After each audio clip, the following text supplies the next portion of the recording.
पता नहीं बिहार के लड़कों को किसकी नज़र लग गई है। आज मुंबई से एक ऐसी खबर आ रही है जो खबर एक बार फिर से संकेत दे रहा है कि बिहार का युवा में अब वो जोश, जुनून और फाइट करने की ताकत नहीं रही। ये सौरभ है, मोतिहारी के सुगौली के रहने वाले हैं।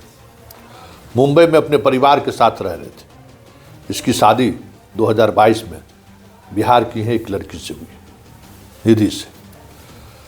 सब कुछ ठीक ठाक शादी के बाद चलता रहा।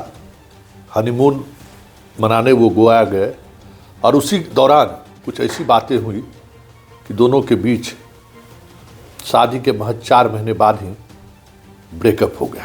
हालांकि इसी बीच निधि गर्भवती भी हो गई, एक बच्ची को जन्म दे दिया। लेकिन इस कानूनी लड़ाई में तिलक, दहेज, प्रताड़ना, इस तरीके से ये सारी चीज़ें कॉकटेल के रूप में कहीं न कहीं इतना परेशान किया कि अब वो अब इस दुनिया में नहीं है। एक सवाल छोड़ गया कि ये जो पति पत्नी के बीच का जो विवाद है, उस विवाद की वजह से जो आए दिन घटनाएं घट रही हैं, उसकी कीमत बच्चों को उठाने पड़ रही है, परिवार को उठाना पड़ेगा। क्यों ऐसा हो रहा है? क्या इसको रोका नहीं जा सकता है? क्या इतने कमज़ोर हो गए हैं आज की युवा पीढ़ी कि थोड़ी सी झंझावट सह नहीं सकते? कानूनी पेचीदगी क्या हुई, जान से इसकी कीमत चुकानी पड़ रही है। उसने अपने नोट में लिखा है कि मुझे माफ़ कर देना माँ, पिताजी, आपकी इसकी कोई गलती नहीं है। हम अपने आप को खुद इस कानूनी पचड़े से इतनी तंग आ गए कि अब हमें रहने का कोई मतलब या कोई उद्देश्य दिख नहीं रहा था, क्योंकि इस दौरान कई गंभीर आरोप हम पर लगाए गए जो कहीं दूर दूर तक उस आरोप के हम काबिल नहीं थे। प्लीज़ मुझे माफ़ कर देना।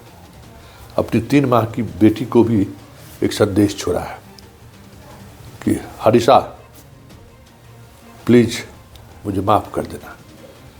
हम तुम्हें इस दुनिया में लाकर जिस अरमान से लाए, उस अरमान की उड़ानों को हम साध नहीं सके, बांध नहीं सके।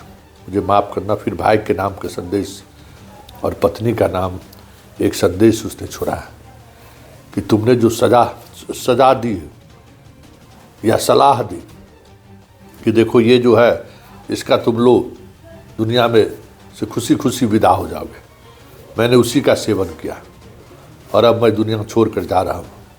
चलो तुम जिस दुनिया में जीना चाहती हो जियो, आबाद रहो, बाय बाय। कर दो।